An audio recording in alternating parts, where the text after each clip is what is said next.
So along the bottom, you see audio, climate, phone, nav, apps, and settings. So if we go to audio, that takes us to the radio. Sirius is still playing, and you will get 3 months free with it being certified. That we'll make sure we set up. But as you can see, it's on Sirius now. There's a channel guide that'll show you the different channels. Direct tune's kind of nice because there are so many channels. You can just type in the channel you want. That'll take you right there. You can replay an hour of what you've listened to. The alert's kind of neat. If you like Thomas Rhett and that song's on, you can press alert, and then that way if you're on a different radio channel, it'll let you know that Thomas Rhett is playing, and you can switch back to the channel. Presets are all across here. You just go to the channel you want, press and hold. I didn't do it right, sorry.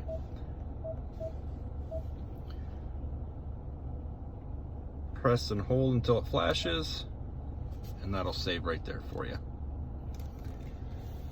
And you have 6 sets of 3, so you can save up to 18 channels. Sources is what we press to change our frequency to AM, FM, Sirius, CD, or we can stream right off your phone. Of course, each one will have its own preset saved for you if you choose to. Volume knobs here.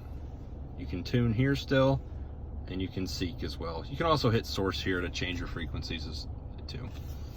Next one over is climate. You can adjust everything right here on this screen, or you can use everything down here. Like I said, you got dual zone climate, so driver, passenger.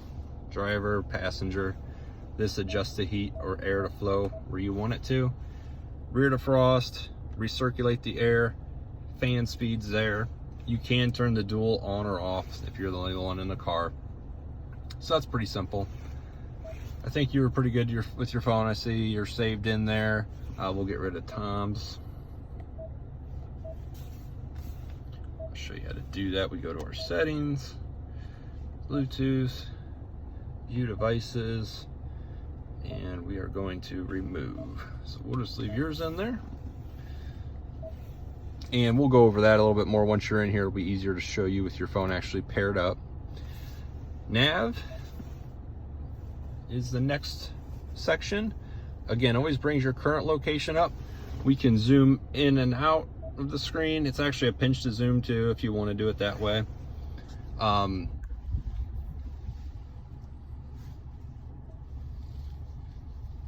Destination here allows you to search for an address. If you have the address, you just type it right in, and it will start to auto populate down here, as you can see. So if I put my address in,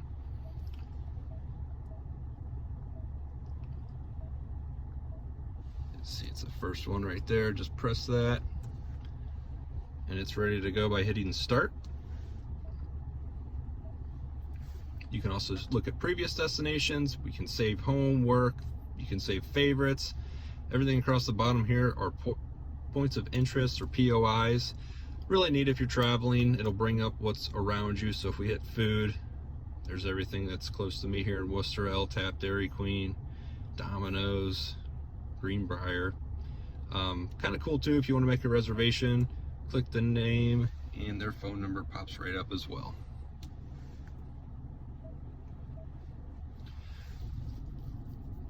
So that's nav. One tip that I had to learn the hard way actually with Larry and Sonia. This is your radio volume, and you can tell that when you touch it, audio volume comes up. If you can't hear the guidance prompt on the nav, there's no way to go into settings to turn it up louder or quieter.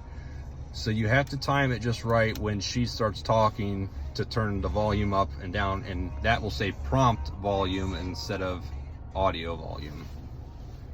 Okay. Next one over is apps. I wasn't sure. I don't know if you have an iPhone or a Droid or what kind of phone, but if you have an iPhone, you have to plug into the USB, and it does have Apple CarPlay. So your phone interface will actually show up on the screen here. If you have an Android, we can hook up Android Auto for you. And I guess the benefit to those is some people like Waze for directions or their own maps better than the nav system, but I personally think the nav system's the way to go.